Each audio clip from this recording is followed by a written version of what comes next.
Hey, what's going on, everybody? Welcome back to Big Nick Energy YouTube channel. Mill here with another post-game show. This one was a great win. The Knicks won against the Sacramento Kings, 120 to 109.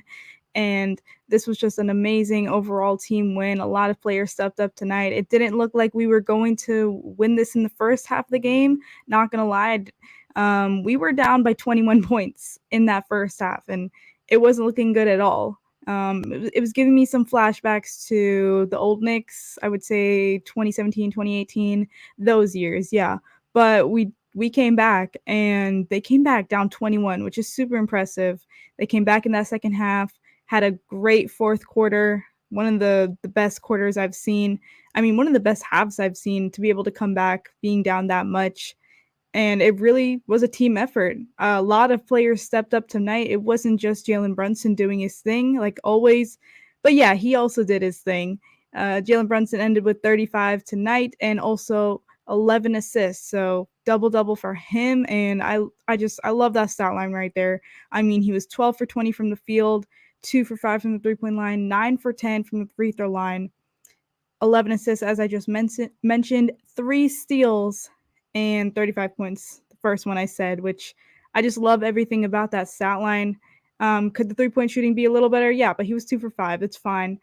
I just love the assists too. You know, it's crazy to me when people say that Jalen Brunson can't pass the ball, and they call him selfish. They say he can't pass the ball, but then he goes out here and he has games like this where he has 11 assists. I mean, mostly he's averaging like 6, 7. He usually has more than that every game, but then he has games like this where he has 11 and proves everyone wrong that yeah, he can pass the ball. But tonight was a huge game for passing. I mean, we had 34 assists in total for this game. It wasn't just Jalen Brunson that was doing the passing though. I mean, there was a lot of other people between Josh Hart, who had 8 assists, Hardenstein, who had 9 assists. I mean, this was just team basketball right here today, and I love to see it. You know, if you guys obviously heard the news earlier, you all are Knicks fans that are watching, and you saw that Julius Randle is not coming back for this season. He is going to undergo surgery. I don't think he's had it yet, but that's the news. He's out for the rest of the season for the playoffs. He's not coming back. So hearing that news was definitely devastating on us as fans, on the team, the players, on Julius Randle himself. You know, rest up, Julius Randle. Super devastated to hear the news, but we needed the win tonight. We definitely needed it, not just because we're on a 3-game losing streak, but after hearing the news, like, we're all down on ourselves. We're all thinking, just we're thinking about what this playoff run could have been with a healthy Julius Randle. Unfortunately, we won't get to see that this year. But a win like tonight definitely makes us happy, and seeing our favorite players go off. I mean, the Nova trio, they completely went off tonight. As I just mentioned, Jalen Brunson had 35. Josh Hart had a huge game with 31. DiVincenzo had 21. That's insane. You know, that college basketball trio is going off in the NBA too. I don't think we've ever seen anything like that before. A college trio going off as much as they do. They do it a lot, and they've been doing it a lot with Hart getting extended minutes ever since DiVincenzo was inserted into the starting lineup. So all the 3 of them have been going off, and I love to see games like that. Salute to you, Brian. Thank you for tuning in. He said huge win. Brian also said Brunson hit some really tough shots. He did, and he does it every single game. And it continues to amaze me that he does that, because I mean, this guy is probably one of the smaller guys on the court, obviously. He's like, what, 6'1", 6'2", somewhere around there. And the way that he hits the hardest shots out there is just incredible. It's really incredible. That's why I love to give him so much credit. That's why I believe that he deserves more foul calls when he is attacking the paint, when he is driving in the paint and he gets hit. He deserves those calls. I mean, he's a smaller guard out there going into the paint, driving in there, and taking all the contact. But you're right, he hit some tough shots tonight. Brian said to get this win with the news we got today was huge. Exactly, Brian. I mean, I'm pretty sure a lot of us Knicks fans were down on ourselves today, pretty upset about the news, but a win like this can definitely put a smile on our faces. And it was nice to see the Knicks come back down 21 and have a huge second half of this game. I love to see it. The team basketball, the passing. I mean, there's no greater thing to watch than team basketball. Nostalgic Nick said, "Hey Mel, amazing win." What's up, Nostalgic Nick? Thank you for tuning in. It was an amazing win. I won't lie to you. From the first half, I wasn't sure if they were going to be able to win this game. It wasn't looking too good. It was looking pretty rough. I mean, the Kings went up by 21 at one point, and a switch, flipped in that second half. The Knicks started playing better D. I mean, it really started from the second quarter as well, I would say. We were able to cut it down more in that second quarter. We're playing better D. And then the second half was just completely us. It was just completely the Knicks taking over this ball game, playing D, and then hitting shots. Overall, the Knicks shot 55% from the field, which is huge. They clearly were feeling it tonight, hitting a lot of shots, and mainly it was Josh Hart out there and Jalen Brunson who were feeling it. Josh Hart had a career high 31 points. He was 14 for 19 from the field. Insane efficiency right there. I mean, that is only 5 misses from the field out of 19 attempts, which is incredible. And he got to the free throw line a few times. He was 3 for 4 from the free throw line. 9 rebounds, 8 assists. He was so close to another triple-double. I honestly wish he got another one because I kind of want him to tie. I mean, I kind of wanted him to break the record for most triple-doubles in a season as a Knick. I believe Clyde has it at 8, and Josh Hart is up to 6. So I was really hoping that Josh Hart can tie it at least. But we do have only 6 games left. And to assume that he'll be able to get 2 triple-doubles in those next 6 games might be a little tough because every night he's pretty much flirting with a triple-double. He's really, really close, but he doesn't always get it. Like tonight, he's super close, 9 assists, 9 rebounds, 8 assists, 31 points. That's insane, but still, even though he didn't get the triple-double, amazing performance from him tonight. Almighty said, woo. Salute to you, Almighty. Thank you for tuning into the post game. Let's effing go. I know, this was a great win. It really brought a smile to my face. I loved watching it tonight. Brian said, it's all about the angles and using change of pace. Yeah, definitely saw that. Pops one said, Boyan should have played more. Yeah, let's see how many minutes he played tonight. I did see him on the court for a bit. He played 12 minutes. Yeah, so he didn't play a lot. We know the last game he definitely played more when he had, or was it the last game he had 18 points? Either one, or 16 points. I know he had a good game recently, but only 12 minutes tonight for him. And wait, so he did have 12 points. So 12 points in 12 minutes is really good right there. I know we've been down on Bogdanovich before, him and Burks. We kind of like to pair them up and just say that they both have been underwhelming and underperforming. But I'm not going to lie. We've seen some few good games by Bogdanovich recently. I believe he had that 18-point game, and tonight he had 12 points in 12 minutes, which is impressive. So I'm liking what I'm seeing from him so far. He doesn't have to, because clearly he's not going to be playing a lot of minutes. I mean, he only played 12 tonight. I'm not expecting him to have a 25-point game, but I'm expecting him to be at least putting up 10 points, on the stat sheet. And if he's really feeling it, which it seemed like he was tonight, I expect him to keep hitting shots and keep getting minutes. But 5 for 7 from the field for him, 2 for 3 from the 3-point line. Yeah, he played pretty good. But except he only put up points. Besides that, he only grabbed 1 rebound, 0 assists, 0 steals. Yeah, so I mean, pretty much just points for him. Let's see. Brian also said Josh Hart was looking to score finally, especially when they doubled Brunson on the half court. Yeah. I just, did you guys see that fadeaway that he did? Well, I'm sure he did a lot of fadeaways tonight, but there was one specific fadeaway I saw him do with the shot clock about to expire. And I'm just wondering, why does Josh Hart only attempt such few shots a game? Sometimes, like last game, he only attempted 3 shots in 46 minutes, 45 plus minutes a game. Why does he only attempt 3 shots a game when he has such a deep offensive bag? I mean, we're seeing this guy hit mid-rangers. We're seeing him go coast to coast, hit layups, hit dunks.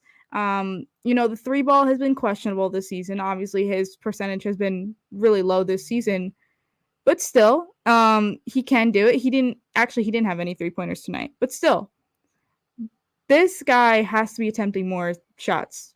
Three shot attempts per, for a game is just, it's not okay. I want him to be taking more shots.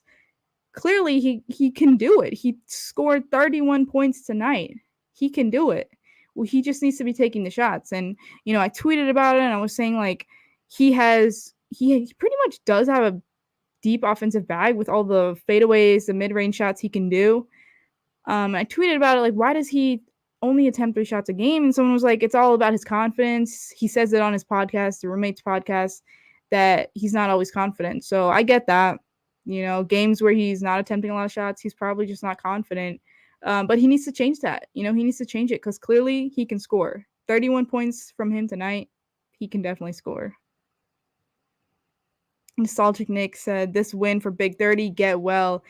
Yeah, this win was straight up for Julius Randle. We hope that he rests up, for the rest of the season, for the summer, and can come back stronger next season. Obviously, we're all disappointed, but it is what it is. Injuries happen. I think a lot of us expected him to be out. Me, I was very optimistic, and I thought he'd come back for the playoffs, but people were speculating recently. He hasn't been back. There hasn't been news. So a lot of people, this wasn't a shock to a lot of people, but I see Joe at the bottom here. Let me try to add him to the stage. I'm going to change the layout really quick. And that's why we made 2 win for 30 layouts. Am I right? Look at that. Oh yeah, we got it. Your name is Win4 and my name is Julius. And that's what we just did. We won for Julius, babies. End the season. Number 1. Yep. Shout out the merch because, the Nostalgic Nick just said this one was for Big 30. There's new merch. It was for Julius Randle specifically. Absolutely. What a team. What a fight. I posted at halftime, I was like, I'm sick of watching this TV show. As in the TV show where the Knicks go down 15-20. Yeah, they come back to make it less than 8-12 at half. They tie or maybe even take a 1-point lead at some point in the third, late fourth. And then they just have tired legs, hearts, bodies, and souls, and they end up falling apart and losing the game. But they did not do that. This one had a new ending. And the new ending was the Kings got locked up in the second half and just gave up Josh Hart drive after Josh Hart transition, after Josh Hart kick out, after Josh Hart to Isaiah Hartenstein to a cutter. And I felt Josh Hart having 31. I didn't feel Jalen Brunson having 35. And that's just a testament to both of them at different levels of who they are as players. Jalen Brunson, that he can give you 35 and not even really feel like he gave you the 35 or 40. And then Josh Hart, because he almost never gives you more than 15, for him to have a 31-point game on so many transition opportunities and layups. And the Kings just let us do the same thing to them 3 weeks apart outside of 2 quarters. The Knicks were losing the first quarter 35-20. They outscored them 100-77 the rest of the game or something. That's crazy. If not for the first quarter, this game's a total annihilation. And it was great. Deuce McBride starting out 0 of 7 and then finishing I think 4 of 12 or 4 of 13. Not great still, but to just keep firing, keep chucking, and just knowing, dude, he was wide open so often. The first quarter, and the reason why they were down was Keon Ellis and Davion Mitchell were a combined 5 of 5 or 6 of 6, and Deuce McBride was 0 of 7.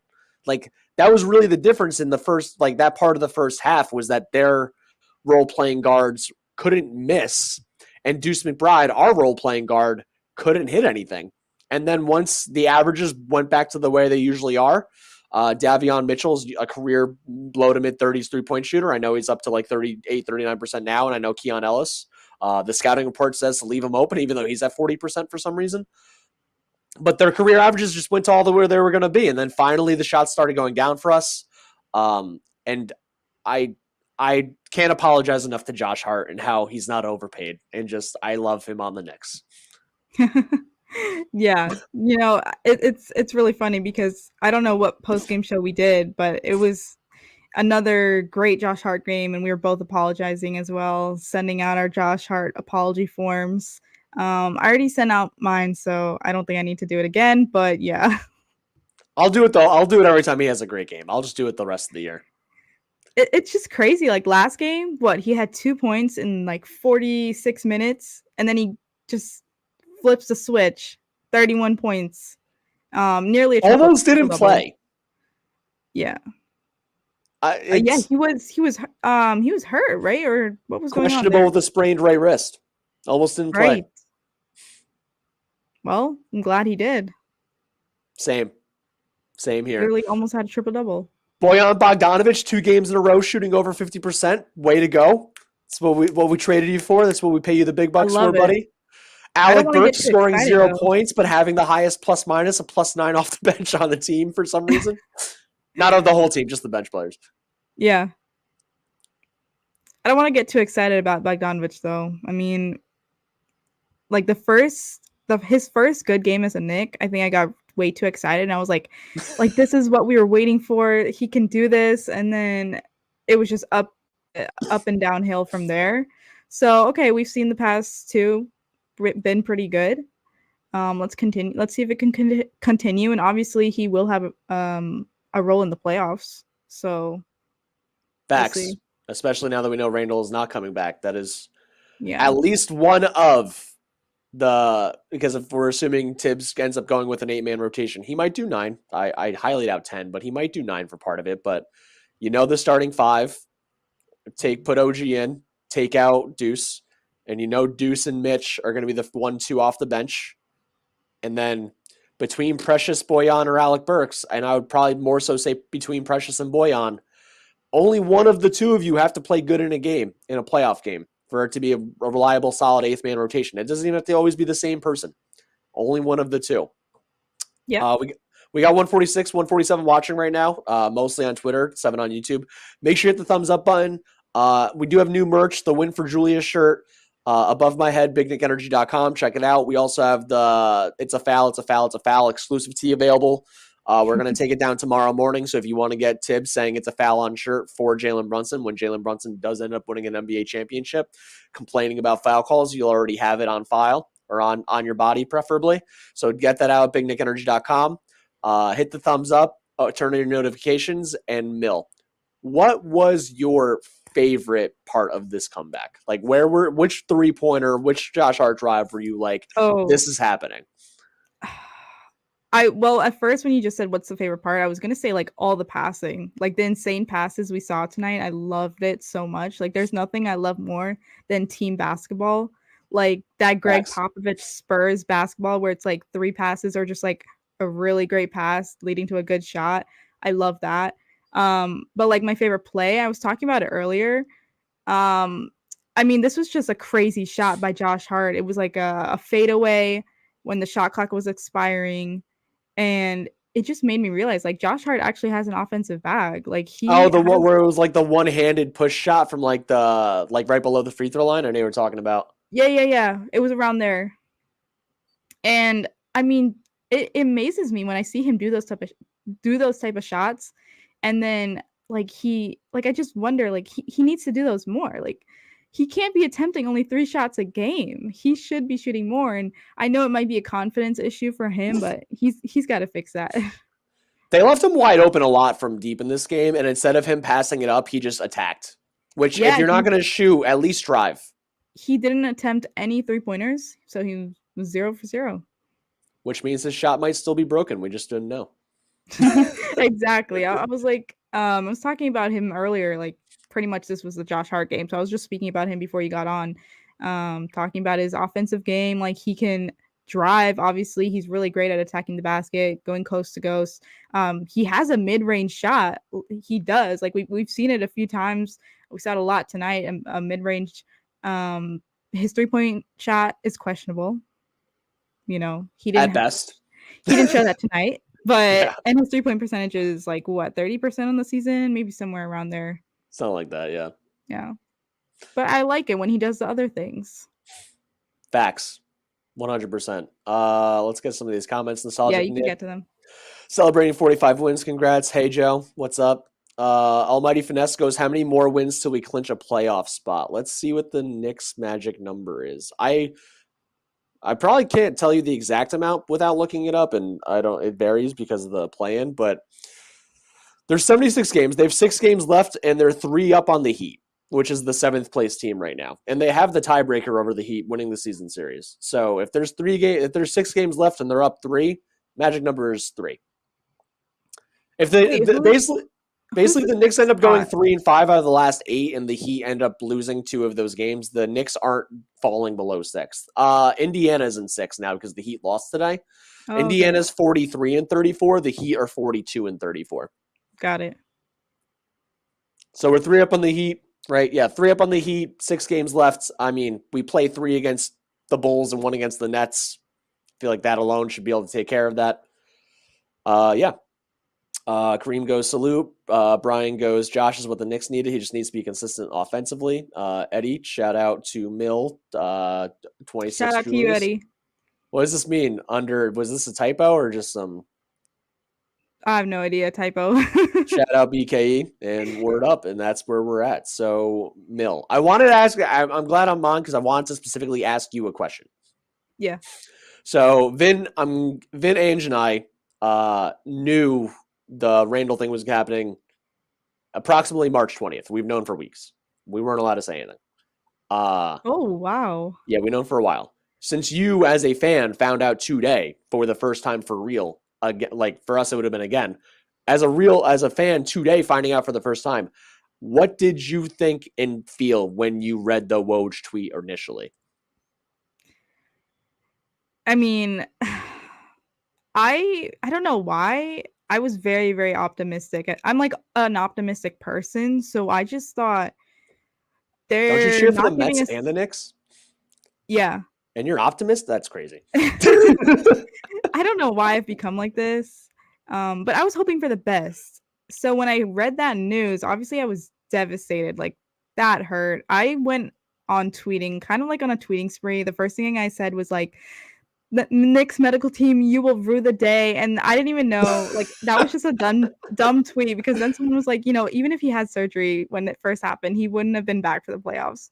So yeah, I immediately was like, oh, never mind. But still, I was just upset because like I thought something could have been done that could have made the situation better, but ultimately nothing really. I mean, if he got surgery January 28th, he still wouldn't have been back. If you cut it the closest way possible, he might have been able to be made active for Game 7 of the NBA Finals. Yeah, and we don't even know how that would look. Like, right, you're not playing a dude for the first time in 6 months in the Game 7 of the Finals. I don't know if that's like ever happened in NBA history where, I mean, I don't know. I just like I'm assuming not. No, I think you're supposed to announce that players are active each series at the beginning of the series. So it would be very unlikely. And then what about when you saw or read the thing where it's like he actually re-injured it doing contact 5 weeks ago? Yeah, that was insane to read because it just made me like I understand the Knicks are very how do I put this? Secretive? Secretive. I don't want to say secretive. They don't want people in their business. They're sketchy New Yorkers, man. Let's be real. Yeah. Okay. Yeah. They're secretive, and I just felt a little bit like lied to in a way because I told you I'm an optimist. So all this time I thought he was progressing. Yep. And I thought that we would be having him back for the playoffs. I didn't think for the regular season at this point, but I thought at some point in the playoffs. So to hear him read his story and to say that he had injured it, re-injured it 5 weeks ago? Yeah, about 5 weeks ago. Doing full contact, allegedly, which is the part that's like, we were told as fans he was never doing anything other than padding. Yeah. So it was with pads, I think, like they put on him, but still, we didn't even know that. Okay, my bad. Yeah, we didn't even know that. There was barely any updates for him, and I just I don't want to say I felt lied to because they don't owe me that information. They don't really owe anyone. The information was going to come out at some point. It's not Yeah. like, but still, it kind of feels strange to see all that and to know that all that was going on behind closed doors when I was just being like positive about it. He's coming back. Yep. I kept What? telling people like, wait until the playoffs. Healthy Knicks. Yeah, I was too for a while, and then Yeah. didn't. Well, and then what about finding out today that OG has been doing 5-on-5 and contact drills and stuff, and he's just not playing yet? Yeah, I saw that news, which is pretty good because if I didn't get any good news today, obviously before the Knicks won, I probably would have been crying right now. Oh, after that first quarter, I was like, "This is the season really over? This can't be happening." Also, I'm not usually the type of person that reacts that like over the top negatively. I'm like, in my head, I'm like, they're gonna make the playoffs anyway. Relax, calm down. Literally, I saw them giving up like 7 out of 10 from three in the first quarter, and I'm like, It was damn, rough. the season's over. This is it. Deuce McBride can't make a shot, and he's my favorite player playing. My other favorite player playing is never gonna come back, and then I have to eat my words for saying he's gonna come back over and over again. And now but like everything, I got to calm down a little bit. Yeah, but I also think of it like even if he did come back, let's say he was rehabbing really well and he didn't re-injure his shoulder. Now that I think about it, it still would have been such a questionable, like we don't know how he would have been at all. It could have been such another bad playoff performance postseason for him, and I don't know. It is what it is. Like we don't know Facts. what would have happened. That's the thing. You don't know his play style. He seems like the type of guy. A lot of people have been saying it. I don't want to like just keep repeating the same words that other You people know, say over and over again. yeah. He needs a ramp up period. The one thing I said in a Twitter space today was that You were I on a got my Twitter hopes. space today? Yeah, there was like, What? yeah, You were in your feels, girl. Oh my god. I was listening to everyone just go off, but I was saying how I got my hopes up because as soon as Randall got injured, January 27th, like the next day, a bunch of people were bringing up the Steph Curry thing, how Yeah. he had a similar injury. I don't know if it was the exact one, but I believe it was a dislocated left shoulder for him. Yep. And then he had came back weeks later, and I think it's Nick's Muse who posted that. So Nick's Muse, you got my hopes up, and you made me think Julius Randle was coming back. That's the But thing, though. And then they tell you yesterday it involves his labrum, and a torn labrum is always a well, season-ending or 6-month yeah, injury. that's what I was confused about too, because this entire time they didn't say that he You just tore thought it was anything, right? dislocated. Yeah, Yeah. that was. So if we had known that he tore something, automatically we would have known he needed surgery. That's why they just hid it this entire time. Yeah, I don't know. Maybe that's what actually ended up happening 5 weeks ago, and they're identifying that that's when the tear took place. But also, if he's known for so long, like, and then then other people, it got out at some point, like for it to reach us a couple weeks ago, like it got out at some point to someone somewhere, and then like finally after all this time, he finally decides to get, which means even with all the bad news he was hearing from experts and doctors and specialists and stuff, he still was trying to fight and claw his way back into rehabbing enough to play, at least for the postseason, if nothing Yeah. else. But the reason, I'm assuming, this is a guesstimation, obviously. I'm not an insider, I'm not a doctor. But like he would basically have to get the surgery this week in order to be back around training camp and not really risk missing too much, if at all, of next season. So he couldn't actually wait until like April 19th, the day before the playoffs start, and be like, oh, by the way, I have to get surgery. I'm not going to come back. So I think there was just like weighing out the options on a scale, and he was never going to come back. So now's the time to get surgery if you want to be back for next year. Yeah. That's one thing I didn't think about until a lot of people were bringing it up, that if he does the surgery now, like, will he be ready for the season, next season? I didn't even think about that when I first heard the news, but looking at the recovery time for this type of surgery, a lot of people said 5 months, somewhere That's what around that. the team announced, that there was going to be a That's what they said? 5-month. They're going to reevaluate in 5 months, and 5 months from today is September 4th. Oh, wow. That's cutting it close.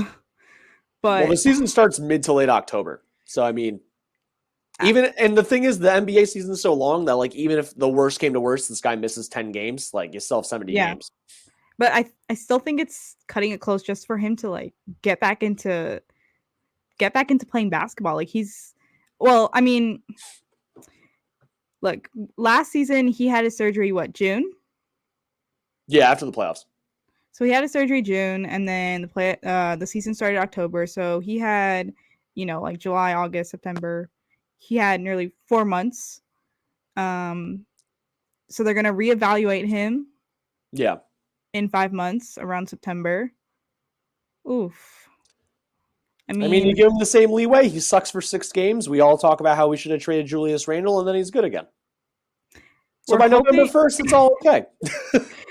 I'm hoping, I wouldn't even mind. I don't mind if he sucks like the first 10 games. Get back into rhythm. Yeah, I don't mind it.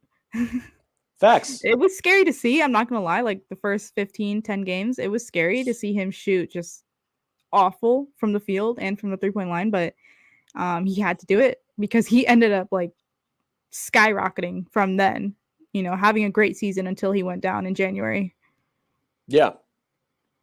And I mean, 13-2. We'll always be able to hang on to it that month. Best month since 94. That's so sad. We're holding on to a month. Like maybe Brunson, Villanova boys, bubble wrap OG Anunoby, and our center combination will take us to the ECF anyway. Who knows? Yeah. So with our new squad, I mean, like, what are you thinking? I mean, not with our new squad, but with a squad without Julius Randle now, what are we thinking? A first round exit, second round? We don't know who we're facing yet. Nostalgia goes, I'm really excited for the playoffs, which agreed. I'm also really excited for the playoffs. Selfishly narrative driven. I'm super excited, and I think they can still make the ECF if they avoid Boston, because I think OG's impact matters way more than Julius Randle's. Selflessly, and more of a realistic fan, not being some a-hole that tries to spew things as fact when they're an opinion on the internet. Missing Randle's going to hurt a lot, and I would think that they would be underdogs against the Heat, the Bucks, and the Celtics. And I would still expect them to beat the Pacers, the Magic. I would literally expect anyone, Brunson plus Mitchell Robinson, Isaiah Hartenstein, plus insert all of these random players here, would beat the Cleveland Cavaliers with New York Knicks uniforms. I don't know. I just think the Cavs see the Knicks and they see the boogeyman. I don't know why or what it is, even though the rest of the league thinks the Cavs are good. They just don't show it to us. So those 3 teams I think they would beat. I think the Heat series goes 7. My concern with the Heat is that all of a sudden Jalen Brunson has a hurt ankle and OG Anunoby's elbow falls off. Maybe randomly from Bam Adebayo. I don't know. Just throwing it out there what my concerns would be. I would expect them to, again, selfishly, narcissically, I think they can still beat the Bucks, and the Bucks have been a terrible team under Doc Rivers, 500, and they can't get their ish straight. I think they would lose in 7 to the Bucks, and I think they would lose in 6 to the Celtics. So it really depends on matchup.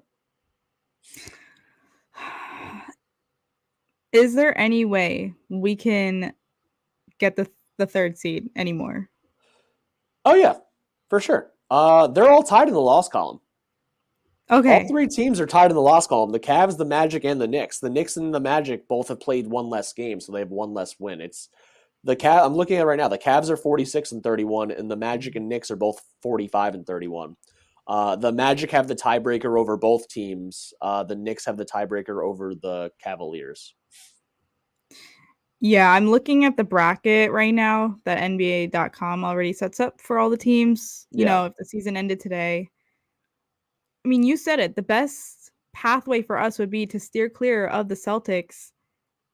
Being the 5th seed doesn't do that. Being the 4th seed doesn't do that. We need to be the 3rd or the 6th, but, it's always dangerous. I mean, they're not going to purposely drop down. It's possible. I think once they clinch, they actually should start resting some guys. I think they've been so unhealthy for so long, and that at this point it's been like a race to the finish line of just getting that week off. Like, once they clinch a playoff spot, like, get OG Anunoby less than 12 minutes a game before the postseason.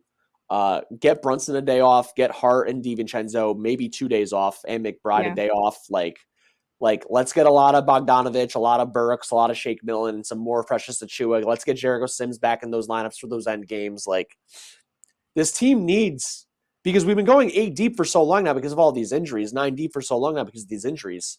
Like, Mitchell Robinson's still coming back from injury. Isaiah Hartenstein still has that Achilles thing, and he's been on a minutes restriction for a lot of the year now. Once they clinch, I'm honestly almost whatever about the seeding because of how unhealthy they've been for so long. Stressful looking at, the Eastern Conference right now. One way or another, you got to play Boston, and you got to play the Bucks and or the Heat. Like, I mean, if you want to be a competitive team, and for the sake of them seeing how far they can get without Julius Randle, and seeing like just what a team that, because at the end of the day, every team wants to compete and win a championship or win multiple championships. Like, if the Knicks fall in the first round, then they know they have quite a bit of work to do and definitely need Julius Randle. If the Knicks make the Eastern Conference Finals and lose in Game 7 in Boston, then all of a sudden maybe Julius Randle's a trade chip for like that last piece that's not necessarily a power forward. Like, they're going to be able to find out a lot depending on how far they get with or without him. Nostalgic Nick goes, what did you guys think of Mitch? Which I did want to bring up that we have. I feel like I jumped on and then immediately went back to Randall. So Mitchell Robinson got 15 minutes, scored 2 points, which involves going 2 of 6 from the free throw line. Somehow shot worse than his 38% free throw average on the season. 7 rebounds, 5 of them offensive, ran his season average, 2 assists, 1 block. A -5 for a plus-minus. I thought Mitch looks pretty good, especially on the offensive boards. It was nice to see him come back and go back to doing what he was doing. You could tell that the Kings were immediately like, hey, if he grabs an offensive rebound, just foul him and put him in the free throw line, because then not only is he shooting free throws, he can't grab the offensive board afterwards. So that is a strategy they're going to have to deal with in the postseason from teams. But I thought he looked pretty good. I don't know about you. Yeah, I think he looked pretty good too. I mean, we know Mitch that we mainly know him for rebounding and his defense. So he pretty much did that tonight in 15 minutes. You said it, 5 offensive rebounds before he went down. He was leading the league in offensive boards. So, it looks like he's right back there grabbing 5 alone this game. Only 2 5 points. 5 in 15 minutes is very good. Yeah, it really is. Only 2 points, which, I'm not expecting. We know Mitch. Mitch isn't an offensive scoring center. I'm not expecting 10 points out of him, unless they're really feeding him the ball for lobs, all of that. But I'm all right with 2 points because we won the game. It's not like we needed the offense tonight. And, hopefully he looked good, but hopefully he can get back into his shape that he was. I mean, I don't think he could get back there to being like the defensive anchor of this team and just insane on that end, but he can get there like I would say like 80% maybe. I mean, I think they have a pretty good rotation overall center-wise now. I mean, we always thought they had a great rotation with iHart and Mitch when they're both fully healthy, but giving iHart 25 minutes, Mitch 15 to 20, and Precious a little bit here and there between the 4 and the 5, then I think that's gonna be great. It's gonna help them all stay fresher. It's gonna help them all hopefully avoid injury, barring playing the Miami Heat and Bam Adebayo. I'm just gonna bring it up every time. And it allows all of them to play their strengths. iHart with the starting lineup, he hits back cutters a lot, and Dante and Deuce and Hart all are great at cutting. Mitch with the backup unit, like we have Bogdanovich, who's a chuck. He wants to put a lot of shots up. Mitch being down there helps out a lot. Yeah. Obviously, when they're playing the backup unit, which basically at this point is everyone that's not named Jalen Brunson, might as well be almost considered a backup at some point or a role player. If you Hart, DiVincenzo, McBride, Bogdanovich, and Mitch, it's 3 guys that want to shoot. Hart and Mitch, and that helps out a lot with him doing the rebounding and stuff like that. So I think they're figuring out what the rotation is going to be without OG. I just want to be able to see what it looks like with Anunoby, and then pushing this to an actual 8 or 9 man rotation. Sorry, Alec Burks, you're not going to be one of the 9. And just get to the point of us. Sorry, not sorry. Just get to the point of seeing what it actually looks like when we do have that first round matchup. Yeah, agreed. Man, there's been so much uncertainty. Can't even say that word right. Uncertainty. Wait, am I saying that right? Yeah, go ahead. Whatever. Whatever. So much just not being able to Confusion. see a full starting lineup this season, especially after we got our new acquisitions with OG. Like we saw him for 1 month, Yeah. okay, and then after that, it's just been up and down. He did come back recently, and then he's out again. So we haven't really seen him consistently with this squad that we have. It's hard to just figure out the rotation, how the Knicks are gonna look, like you said, against a first round matchup. I don't know. I know, like you said, he is doing contact drills now, but does that mean he's gonna be back in a few games, or is he gonna be back for the first round? Uh I I don't know. I think he shouldn't come back until like the last or second to last game of the year, and that's solely for the sake of just getting some reps, like some actual gameplay reps. And again, I would do less than 12 minutes. As long as the Knicks avoid the like falling to seventh, I think they should have him on ice. I would wait till the first round for the most part. If he's already getting practice in, if he's doing 5-on-5, he's getting like managed contact within a practice setting as opposed to a game setting, then have him wait, because the Bulls, for what's worth, they play the Bulls 3 times, and the Bulls are fighting to stay in ninth and not 10th. Them and the Hawks are a half game out from each other right now. Granted, I'm not worried about the Chicago Bulls from a talent standpoint being better than Yeah, the Knicks, but to have a hungry team be on your schedule this much this late in the year, I just wouldn't want to have OG Anunoby have to bang against like Nikola Vucevic and Alex Caruso like over and over again for the sake of true. like just Yeah, getting that's reps. true. Yeah, I think they should wait, honestly, because He's you plug and don't want play. anything else to happen. So wait until we're at least in the games that matter, the playoffs. Yeah, and he's plug and play. We've seen it. Like even when he came back, he couldn't even shoot the ball, and he literally was like just a defensive menace and just doing everything else right. And it made the difference. The guy was dunking with one working arm. Seriously. Yeah, I'm excited. What do you do? We haven't. I feel like we haven't talked about the game too much. Again, for anyone tuning in, the Knicks won 120 to 109. They were down 21 in the first half. Huge comeback in the second half. Jalen Brunson 35 points. What was it, 11 assists? Right, Yeah. 35 and 11. Josh Hart an almost 30-point triple double, 31, 9 and 8. DiVincenzo made 5 more threes. McBride started out 0 of 7 and ended up 4 of 13, including 3 from deep. Bogdanovich made 5 of 7 shots, including 2 of 3 from deep. And Bojan Bogdanovich actually held his follow through and stopped just shooting and walking away, which I think was a major aspect of him looking like kind of shot the past couple weeks. This dude just tries to do the Steph Curry walk away every time. I'm not telling you Oh, to I RJ didn't Barrett notice hold that your. he changed that Yeah, this I'm not game. telling you to do your RJ Barrett hold the follow through until the ball hits the room, but at least give it a second, man. That's all I'm asking. Dude, like not even just a sidetrack, but RJ's follow through was so long. It's He would very just long. stand there, wait until it went in, and then still stand there. McBride did that a couple times tonight because he was so far off. He was like, if I just hold it, maybe it'll go in better. That's hilarious. We have 238 watching right now, 14 on YouTube, 224 on Twitter. Anyone on YouTube, make sure you hit the thumbs up button if you don't subscribe to us. Hit subscribe, turn on the notification bells, all that good stuff. Anyone on Twitter, if you ever come over to YouTube, it always helps the channel out a little bit. Check out our One for Julius merch, bignickenergy.com. Check out all of our merch there. We have a lot of sales and stuff going on right now. All great stuff. It's Big Nick energy over here, and the Knicks and this 3-game losing streak. Harrison Barnes with 0 points in 14 minutes. This guy scored 26 2 games ago. Harrison, your time's been up from the Warriors for a while now, buddy. I'm sorry. That's crazy. He scored 0 points. Wow. This man had 0 points, 1 rebound, and 3 turnovers. He only attempted 2 shots. He's like Yeah, Josh Hart. yeah, without the rebounding. True. Keon Ellis with 6 fouls, Domantas Sabonis with 5 fouls, and Keegan Murray with 5 fouls. I thought Keegan Murray was going to foul out in the third quarter.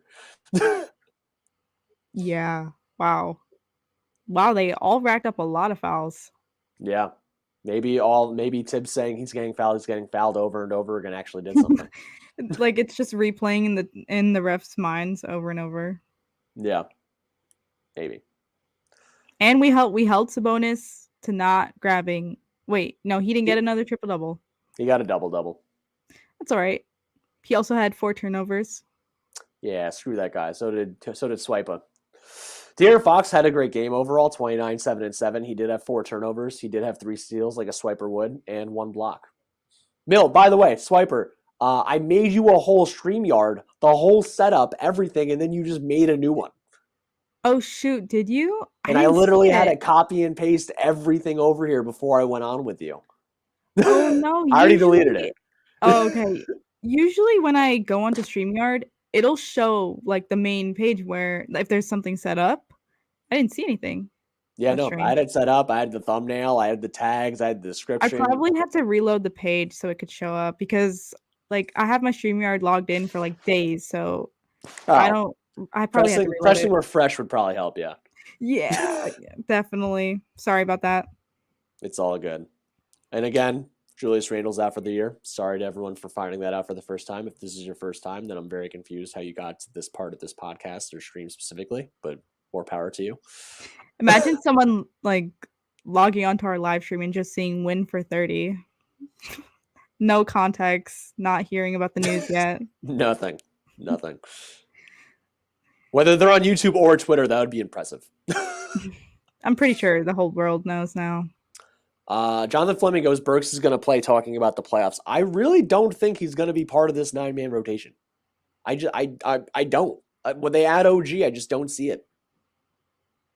Me too. I really don't.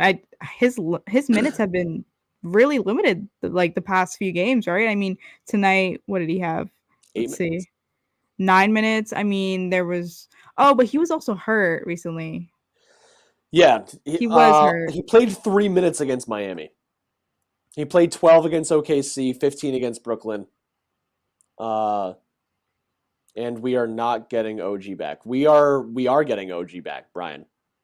It's like Ian Begley even tweeted about it earlier today that he's playing 5-on-5. He's playing with contact and all that stuff. We are getting OG back.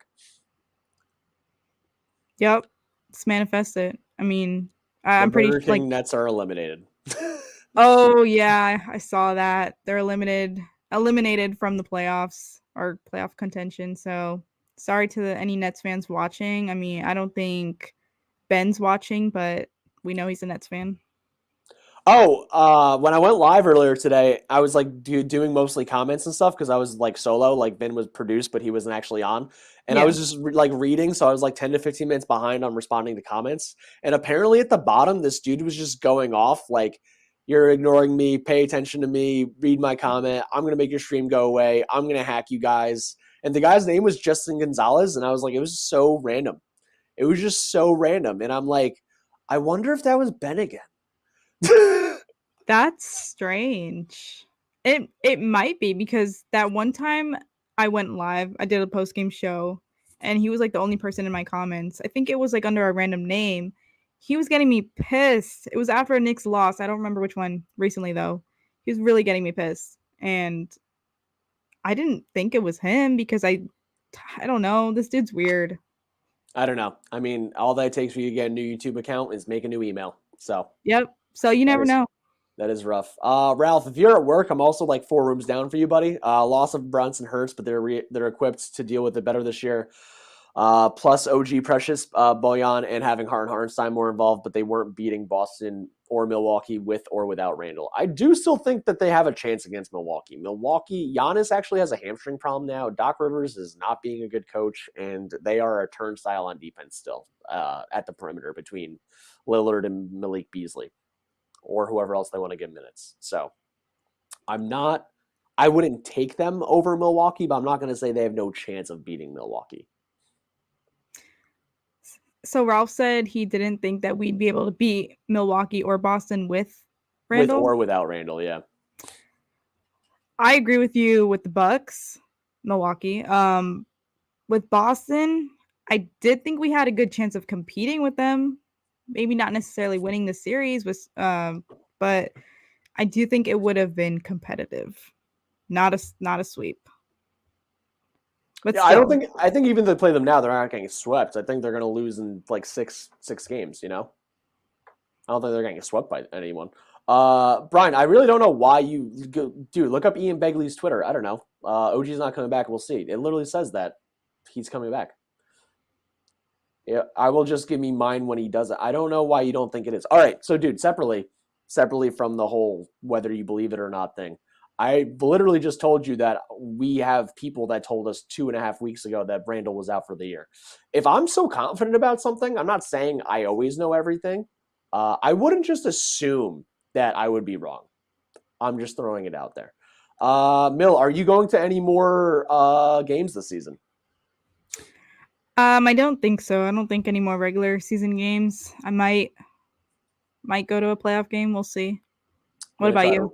I'm gonna try to rob someone outside when we have round one against the Pacers. No, it depends on my work schedule. I want to get to the postseason this year. It really depends on my work schedule. I'll change that. I might go to a watch party. It's like the same thing. You go 2 blocks away, and then when they win, you go outside and cheer, and when they lose, you just go home and hide. Because playoff tickets are crazy expensive. People are already buying them. I'm not at that point yet. Capera goes, we lost Brunson. Not unless something happened in the post game that we haven't seen. Brunson left the game fine, and Brunson exited with about a minute left because they were actually able to pull their starters. So that's the only lost Brunson they had. Brunson's good. Eddie, what's up, man? Thanks for tuning in. With OG, we can make it a series versus Milwaukee. Agreed entirely. And then I think with OG, we can do anything. Here, you want to take this one?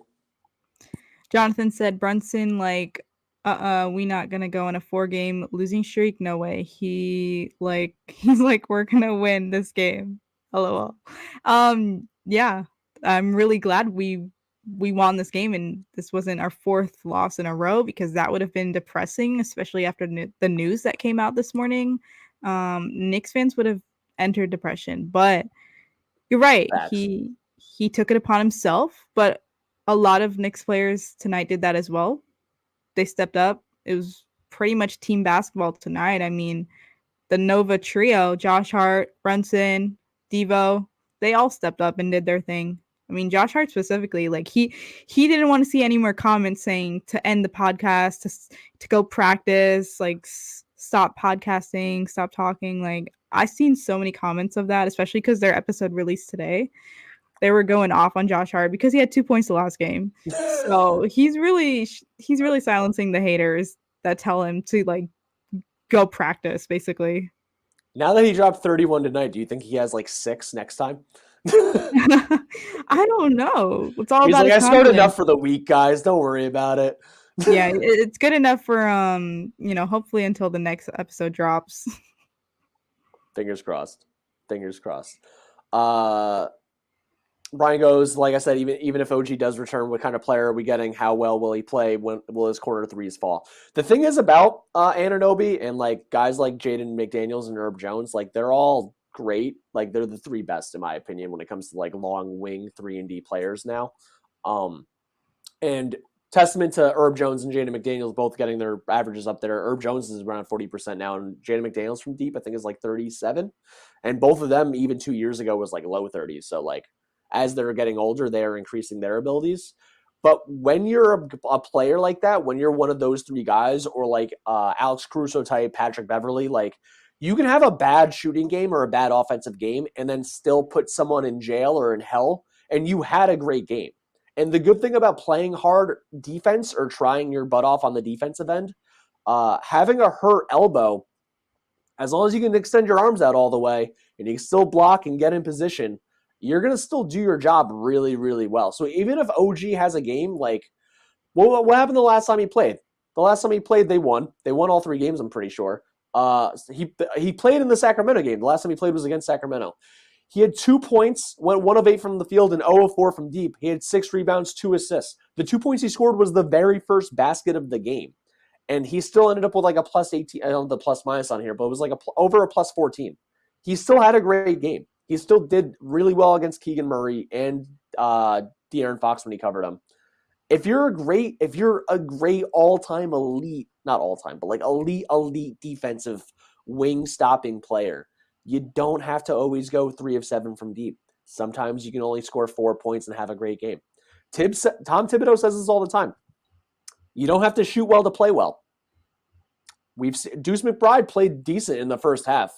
He couldn't make a shot for his life, but he always found the right spot. He kept getting open, and then the shots started falling in the second half. You can play well without shooting well.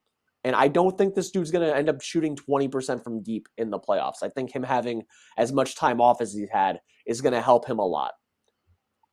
Whether it gets to the point of us being in the Eastern Conference Finals that way, one way or another, to be determined, obviously. But I would not expect even the worst version of what OG Anunoby gives us being anything other than a net positive for the Knicks, especially on the defensive end. I agree. 100%. I don't know what this is. Dante is the one. Jason goes, if the Braves can win the World Series without Ronnie Acuna, we can win the championship without Randall. Baseball is a little different than basketball from a team standpoint, unfortunately. Baseball is such a weird sport where like the Diamondbacks can make the playoffs as the 7th seed and you just have 2 hot pitchers and then all of a sudden you're in the World Series. Like, so weird, so odd. Like, there's never a time where like the Celtics had the 1 seed one year with Isaiah Thomas being their best player, like little 5'9" Isaiah Thomas, and there was no world that Isaiah Thomas was winning the NBA Finals. You know, like it just wasn't happening. Yeah. If only they had a rule in basketball where you only got to shoot 1 out of the next 9 turns. I've seen a lot of people say that that year that Isaiah Thomas, like the one year we all specifically remember that he went off. I don't remember his points per game average or his assists per game, but do you? I don't know, like his best season as a Celtic. I don't know what his numbers were. Well, he has a 10-day with the Suns right now, right? I'm on Yahoo Sports, so I have to try to figure. I'm trying to not have to Google everything because it's just faster if I'm on this app. I think I could find it actually. Maybe I found him. All right, so 2016 in the playoffs, he averaged 23 points a game, shot 42, 33, 82, 6 assists, 3 turnovers, basically 2-to-1 turnover ratio. It's kind of rough. So the 2016 when they were the 1 seed, he was an MVP candidate, and they played 15 games in the playoffs, losing in the conference finals, maybe the second round. I don't remember. But that year he averaged 29 points a game, and then in the playoffs he averaged 23 points a game. That's a huge drop off. I've seen a lot of people compare his season that year to what Brunson's doing this season. Maybe because they're just both short. But very different games. Yeah, and he was able to obviously lead their team to the number 1 seed. Brunson has led us to the 3rd seed. We were recently in the 3rd seed like a week ago, so that's still something. But yeah. 2 very different situations. 100%. And they basically set up their whole offense around running the pick and roll and spreading threes. And I actually want to really quick see who was on that team because it is interesting that they actually were so good with Isaiah Thomas as their best player. It doesn't make a lot of sense to me specifically. What was it? There had to be someone else. I know Evan. Yeah. 2016-2017 season or 2017-2018? 2016. Okay. So 53 and 29. They had Brad Stevens as a coach, still there, obviously. They already had Jalen Brown, which helps. Jalen Brown was the rookie. They had Avery Bradley playing defensive stopper next to Isaiah Thomas. This is the second year Marcus Smart, which helped out a lot. Kelly Olynyk. They had Al Horford, which has always been a great thing from a defense. They just had a bunch of guys to cover up for his defensive fallacies, basically. Wow. And then let him shoot all those shots. Outside of Thomas, who was the second leading scorer of that team? Was probably like what, Al Horford? It was Avery Bradley. Okay. Wow, they were the 1st seed. Yeah. Defense and letting one guy score the ball. We've seen it happen time and time again. Derrick Rose and the Bulls. Defense and one guy scores the ball. It's usually when you have a point guard that's your primary scorer. Like we're watching the Knicks. The Knicks with no Julius Randle is a point guard and a bunch of guys that play defense. Like it's a formula that works. It very, very, very rarely, almost never wins the championship, but it is a formula that works and can get you to the playoffs if your point guard's good enough. Interesting.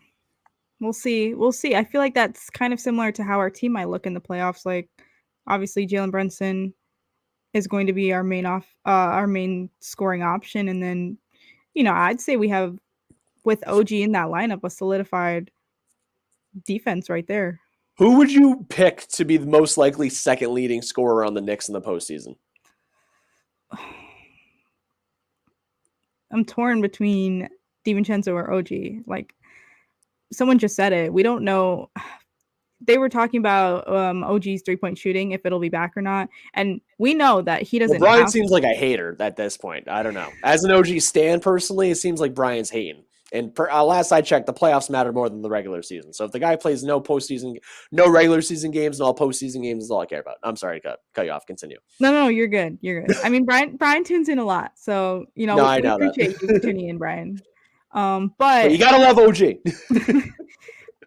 OG doesn't have to score a lot to impact the game. So I don't know if he will score a lot. I don't know if his 3-point shooting will be there. That's why I think I'm leaning more towards Dante. Yeah, I want to almost. I mean, Deuce won't be starting if OG's starting. That's the thing. That's the guy they're going to take out. But like, I almost think Deuce McBride has a chance to be the second leading scorer on the team. I think there's but the thing is, it takes so many hoops to get there. Yeah. Like, because in my head, the closing lineup a lot of times is going to actually not have Josh Hart. It would be Brunson, Deuce, Dante, OG, and Hart. Or, I mean, you could add Mitch if Mitch is having a better game that game and Miami's not hacking a Mitch. But there's just more spacing there. And I just think so often out of those four guys, like Brunson, Dante, OG, McBride is the one you're leaving open out of the four. And he's shown that he, if nothing else, is unconscious. Not necessarily unconscious like he's going to hit 10 in a row, although he has hit 4 or 5 in a row before. He's unconscious in that, like, he doesn't seem as overwhelmed or like scared of the moment as like a lot of 23, 24-year-olds do. Granted, this is going to be the first playoffs he actually has a major role in. Last year, he just got some minutes here and there as a defensive specialist. Yeah. Shout out to that one time Frank Ntilikina was put on Trae Young in the playoffs. Still the best version of defensive specialization there ever was. But yeah, I just think there's a world where McBride end up like the second leading scorer at like 15, 16 points a game, even if it's off the bench. That's a pretty interesting prediction. I mean, I'm here for it. I would love that. Deuce has been great from what we've seen ever since he's gotten more minutes. So I would love that. Nostalgic goes, why aren't fans happy? We just won 45 games. I'm happy. Are you happy? I mean, I'm still like upset that we won't get Randall back, but yeah, I'm happy about this win. Eddie goes, I prefer to avoid Miami. Orlando in round 1, just because they play like us, points in the paint, rebounds, second chance points, etc. I subscribe to the Big Waz mindset of if they're young, they're going to lose. So Orlando or Indy. I just don't think you're going to do well your first postseason. So I would not be scared of those teams, even Orlando's great defense or Indy's crazy pace. I said this before. I'm a chaos addict. I want the Heat. I want to beat the Heat. Oh, so after we lost to the Heat, I was gonna tweet you and I was gonna be like, "You still want the Heat?" 100%. 100 million%. I want to. Oh God, what sucks is that even if you beat the Heat, someone's injured. Like someone's just done for the postseason. It's just like. It's like a sunk cost fallacy. It's like, yeah, you beat them, but at what cost? And if it's not Randall, who are they injuring this time? OG. Brunson at least seems like he's built like a small tank. Someone's ripping OG Anunoby's arm off his body. That would be crazy. Oh my God. I'm scared of them. They're so dirty. Like I have to say, like the last game, I saw so many highlights of Bam Um, I don't know if it was anyone else, but he was doing so many dirty Haywood things. And Highsmith. Haywood Highsmith is small Bam. They do the same thing. yeah, I saw Bam like shoulder check Deuce. It was so strange. I don't know if you saw that clip specifically. Yeah. And he also extended his leg to trip Brunson. Like that's just two right there. I saw more, but it's insane. Yeah. That's It's for not heat about culture. like, yeah, hashtag heat culture. Exactly. Always hashtag heat culture, you know? And it's not about like I want the Heat because I think the Knicks have the best chance of beating the Heat out of all the teams. Obviously, I don't think that. I think number one would be the Cavaliers. I think it would be the Cavaliers, the Pacers. I don't think there's a world where the 76ers are the ones playing the Knicks. Like I don't think they can jump to 2 or the Sixers can get to 6. So I'm not living in that world. I would want in order the Cavs, the Pacers, the Magic, the Heat. Like I would want, like, for the sake of them getting to the second round, I would want the Heat last out of those teams, obviously. But for the sake of Bam. Of course, Bam elbowed Dante in the face, obviously. Idris Adebayo. Like, Idris. The guy's name is Idris, and he goes by Bam. He's a liar. A lying piece of heat culture crap. Nah. But no, solely from a Oh, chaos, like I want to see them beat the best team standpoint and know how close or far we are from real life winning a championship title contention. I want to beat the Heat. yeah. We didn't even mention Jaime, but He didn't do much dirty crap last game. He didn't play a lot. not the last game, but you ended Oh, our season, man. win for Julius. Start the hashtag, guys. Wear the shirt, show up to the games. Imagine the entire MSG crowd wearing this shirt the first home game. That'd be Uh, insane. we are going to try to send this to Isaiah Hartenstein, and we're actually going to try to have Isaiah Hartenstein somehow convince the whole team to wear this shirt, which They would probably be should. the They coolest should. thing. They should because like I've criticized Julius Randle so many times while he's been a Knick, and especially even the beginning of the season, the playoffs. But hearing this news, it made me sad for him, honestly. It made me feel for him just because it's another postseason where he won't be able to show us what he can really do, healthy, full force. And I don't I don't want to get into that, but I don't know if it will be his last time we see him as a Knick. I've That's a perfect segue for my last hypothetical question to you before I get off, because I don't know if Ralph is still watching, but it's 11:30. I have to start walking around and asking if people want to use the bathroom, including Ralph. Perfect segue though. If the Knicks made it to the Eastern Conference Finals and lost, crazy if obviously, do you think it's more likely that they think if we had Randall, we could have made the finals? Or do you think it's more likely they think we got this far without Julius, maybe we could trade him and get another piece to get over the top? What do you think is a more likely thought process? That's tough. That's really tough.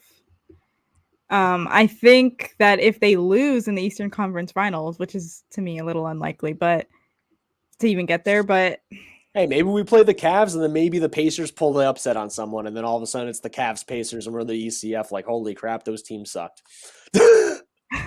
maybe their thought process, I would say they want to keep Julius Randle and to keep him as a New York Knick. I think that the organization really likes him.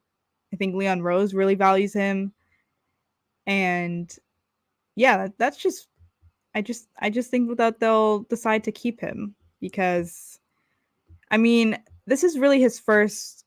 He doesn't since he's become a Knick, he hasn't really missed that many games. It's not like he's really injury prone and he's missed multiple Just when he like half plays seasons. the damn Miami Heat. Yeah. If So there was only 29 NBA teams, Julius Randle wouldn't miss a game. that's crazy. That's crazy. I think personally they don't move on from him, but what do you think?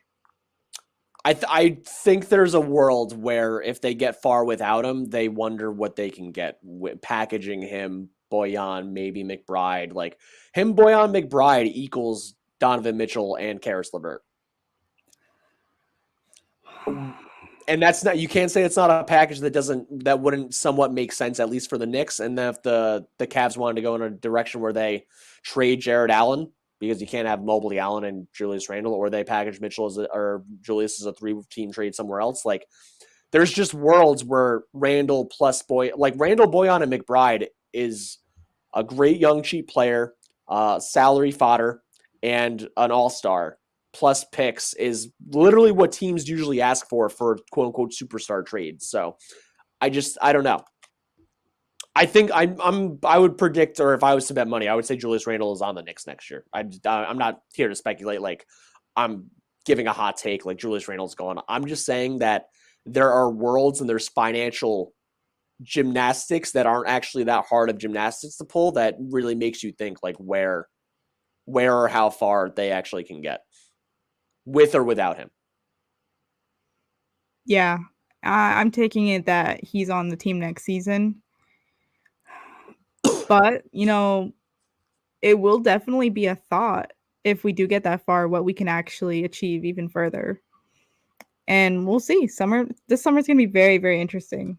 I think it's very interesting. I mean, seeing who's up on the table, because I really think that depending on how far we go, I mean, no, even if we lose in the first round, I still think that they need to make that next step to get us even further, because a fully healthy Knicks team can make it to the Eastern Conference Finals, but can they win the championship?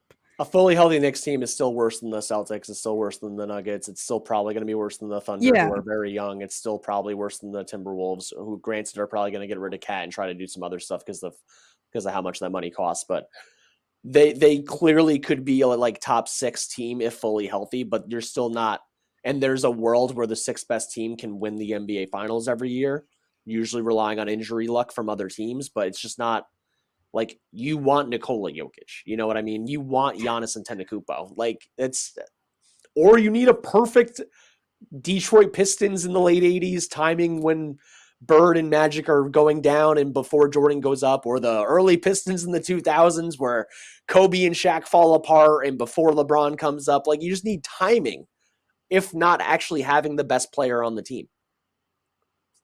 Yeah. I think that we still obviously need that extra step. So I'm curious if they'll take it this summer. I know the cat thing and the CAA thing and like how much sense it makes from a finances and helping Minnesota save money standpoint. I just don't see like Karl Anthony Towns is like, if anything, minuscule points better than Julius Randle and also has an injury history. I just don't see a world. By the way, anyone for listening, Eddie Presley from Twitter goes, shout out Eddie. If they get to the ECF without Randle, they'll trade Randle for Cat. Minnesota can't afford Cat. Tibbs wants Cat too, which is honestly insane to think about how the Tibbs and Karl Anthony Towns situation ended in Minnesota and Jimmy Butler punking them in a practice and then punking them in a practice, leaving early, going on TV with Rachel Nichols saying, "Get me out of here." Really insane. Just hilarious Jimmy Butler. But I hate you. Screw the Heat. I hate Heat culture. But I just don't see how adding Cat to the team really gets them over the top. And then what if we just have the same issue next year where it's like Karl Anthony Towns? Hey, you missed a third of the season. You won't play in the playoffs. Like, then people still don't think of Randle as an injury-prone player. They think of the Heat as a dirty team. We do think I'm an OG stan. I admit that. OG is unfortunately a very, very unlucky injury-prone player. Karl Anthony Towns has played over 65 games, twice out of the last 4 or 5 years? Like, that's a 50-50 proposition. It's just hard to imagine why that trade would really get them that much closer over the top, when even if you like to put it in the most simplistic of NBA 2K terms, it's like, is Towns a 91 and Randle a 90 or an 89? Like, how much better is the guy, if at all, sometimes? Yeah, I agree. I think Cat is a great player, but you just mentioned it. He's injury prone. And how much better is he than Randle? I don't think he's that much better that he would get us to that next step of being a championship team. I really don't. If this ends up being true, where it's like you don't have to go picks to a Cat, where it's Randle let's say it's like Randall Sims and Bowen, and then it's Karl Anthony Towns you can get back, and you can consolidate your money and not have to actually use picks, then I mean, there's a world that kind of makes sense. Luis Bustamante goes, who wins the tiebreaker between the Cavs, Magic, and Knicks? The Magic win the tiebreaker over both because they won the season series against the Knicks, and then them and the Cavs tied 2-2 on the year, but the Magic would be winning their division. They would win the Southeast Conference, and the Cavs are second behind the Bucks. So the follow-up tiebreaker to head-to-head is either you're a division winner or not. So the Magic have the tiebreaker over both, and then the Knicks have the tiebreaker over the Cavs, and the Cavs are last. Interesting. Here, you want to answer Brian's last? Nostalgic goes, both are CEA clients. I'm pretty sure they're talking about both. Spider, Donovan Mitchell, and Karl Anthony Towns are both CAA clients. Also, both have New York connections. They're both, I'm pretty sure, born and raised within the Manhattan, not Manhattan, but like the New York metropolitan area between New Jersey and Westchester. And then you want to just read Brian's last thing, and then we'll sign off.